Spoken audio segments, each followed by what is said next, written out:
Umar bin Khattab memberikan banyak pelajaran kepada kita dari sisi agama. Di antaranya adalah statement yang masyhur dari Umar bin Khattab agar orang-orang tidak kembali menyembah berhala. Disebutkan dalam hadis Bukhari dan juga Muslim, juga Imam Ahmad, Abu Dawud dan Tirmidzi. Juga selainnya menyebutkan dalam riwayat sahih ini bahwasanya Umar bin Khattab pernah berdiri di depan Hajar Aswad lalu dengan tegas menekankan kalimat, mengatakan, suaranya keras Umar bin Khattab, jahur, keras sekali. Dalam beberapa riwayat dikatakan Umar bin Khattab tinggi besar, sampai kalau duduk di atas kuda kakinya sampai di tanah, gitu kan. Lalu beliau berkata kepada Hajar Aswad, berdiri di musim haji pada saat itu, kemudian teriak dengan suara keras mengatakan, inni la'a'lamu annaka hajar. Saya sungguh betul-betul tahu kau adalah batu saja. La tadur wa la tanfa. Kau tidak bisa memberikan manfaat dan tidak bisa menyusahkanku. Atau terbaliknya, tidak bisa menyusahkanku dan tidak bisa memberikan manfaat kepadaku. Walaula anni ra'aitu Rasulullah sallallahu alaihi wasallam yukabbiduka ma qabbaltuka. Kalau bukan karena saya melihat Nabi SAW menciummu, saya tidak akan menciummu.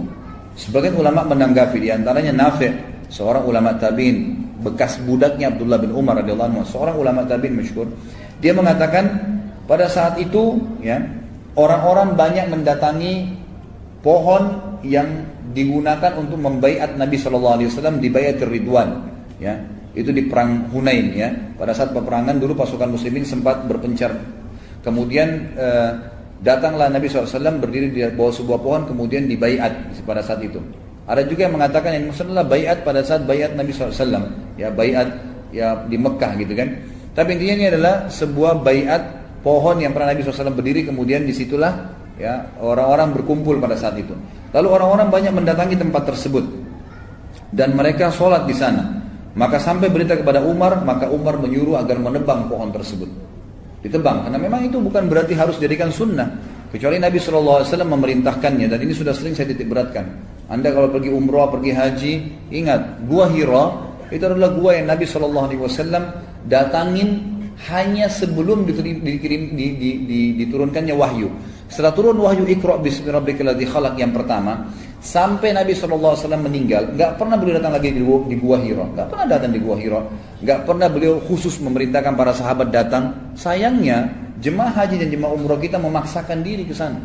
Bahkan yang paling ramai itu jemaah dari Asia, Indonesia, dan yang paling ramai juga adalah dari Pakistan. Dua ini rame-rame naik gunung, gitu kan. Ada yang jatuh sampai jatuh, ada yang meninggal. Padahal itu tidak perlu. Ada yang sholat di situ. Subhanallah. Ini yang Umar bin Khattab titik beratkan nih. Jangan semua bekas yang Nabi SAW pernah di situ, kemudian kita tiba-tiba langsung melakukan sholat atau ibadah. Ini salah. Saya pernah hadapin sendiri jemaah sekalian waktu lagi musim haji. Selesai sa'i, subhanallah, pas habis tahallul kepala, itu kan habis cukur rambut, di sebelah pintu Marwah itu ada perpustakaan. Di situ dulu, sekarang sudah dibongkar ya. Itu dulu tanahnya bekas rumahnya Nabi SAW yang Aminah melahirkan Nabi SAW di situ. Maka dikenal dengan rumah lahirnya Nabi SAW. Sama kerajaan Saudi dibangun perpustakaan buku gitu kan. Sekarang sudah dibongkar. Nah, waktu saya lagi selesai sa'i sama teman-teman ya, dari Indonesia juga habis kami haji, kemudian keluar lewat situ. Subhanallah, ada orang-orang dari Pakistan waktu itu. Mohon maaf teman-teman yang dari Pakistan, bukan niat untuk menyalahkan, tapi waktu itu kebetulan gitu kan.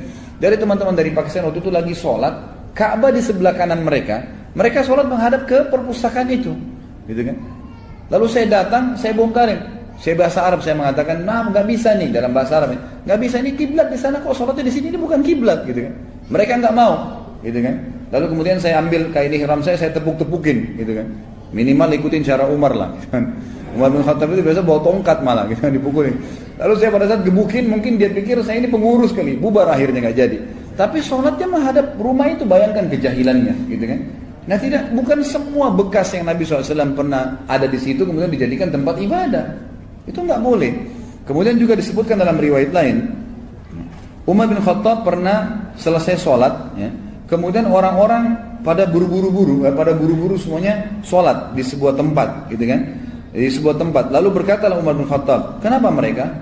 Ya, kenapa mereka keluar dan sholat lagi di sana? Kata orang-orang, sebagian sahabat bilang, itu dulu pernah Nabi sholat di situ waktu masih di Mekah. Maka para sahabat ingin mengerjakan sholat di situ. Kata Umar, janganlah kalian sholat di situ kecuali bertepatan memang waktu sholat dan ada masjid. Tapi secara khusus tidak boleh.